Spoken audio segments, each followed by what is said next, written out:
We're asking Piston fans now, are you mad? Are you sad?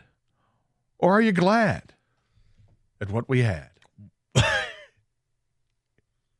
Just a tad. That's bad. Just cut it out. Hopefully it just wasn't a fad. I really shouldn't have brought that to the air, should I have, King? No, that was a mistake. Yeah, you can't put that toothpaste back. No, that's out now. Rieger heard it. Yeah. It's just bad. I already used bad. See, this is.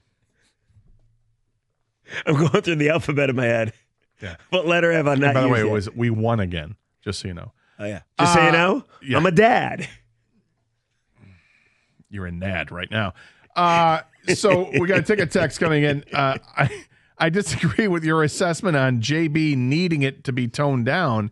He's doing it now because the team needs it. The team sees that JB is fighting for them all the time. When the team becomes a little seasoned, he'll tone it down. That's from Alan McComb. I hope that's the case.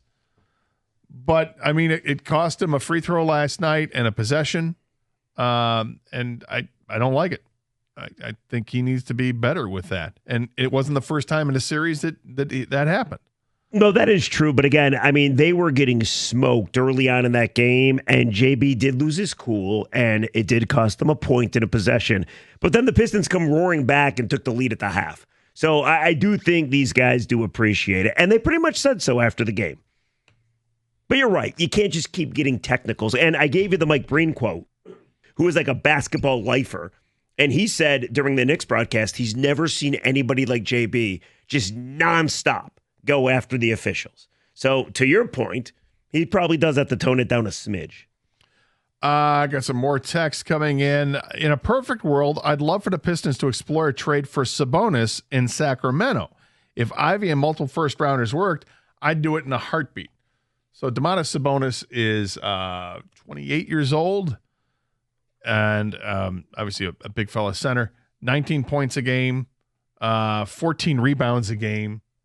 That would be interesting to get Sabonis on this team, but not sure if. Yeah, I mean, the question I think, guys, is what do they do this offseason, right? Do they stick it out with the same group and kind of add Jaden Ivey, right, which they didn't have for most of the year, a healthy beef stew, and a more developed Cade Cunningham? Because I think we all think Cade, if you don't think he's a star, I think you think that at least he could be developing into a star.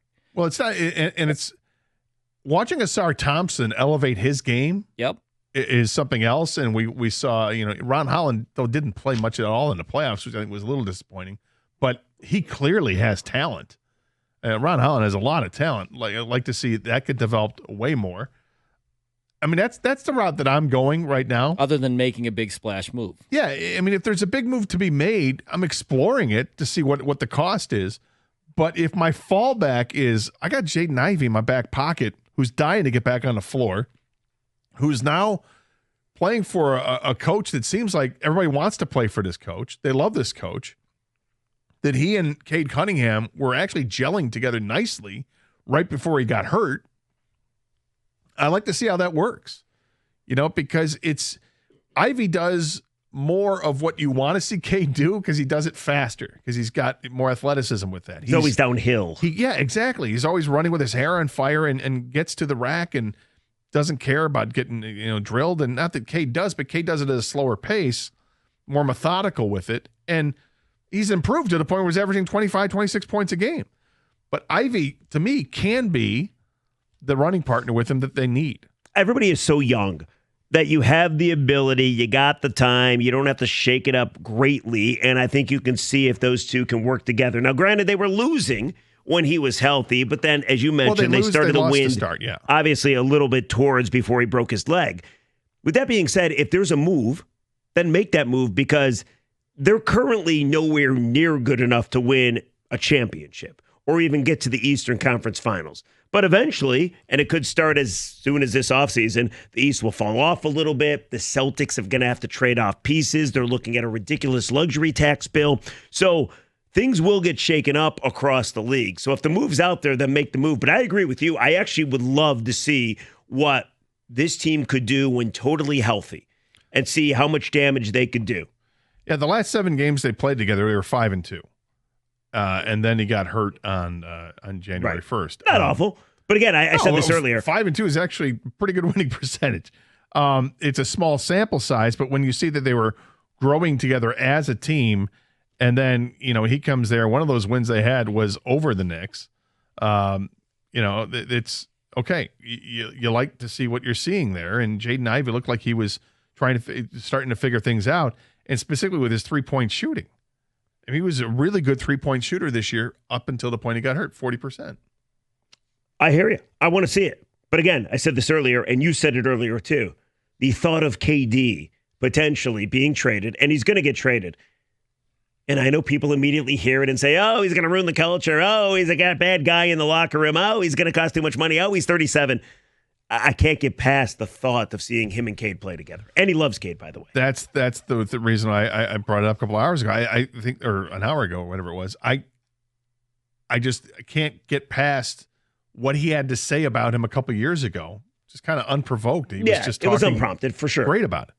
Another ticket text. Kate needs a pick and roll partner. Acquiring that may require trading Duren. That's fine. Also, not sure Ivy coming back helps us. The spacing improved as soon as he went down. If Zion Williamson becomes available, I think you need to pursue that move.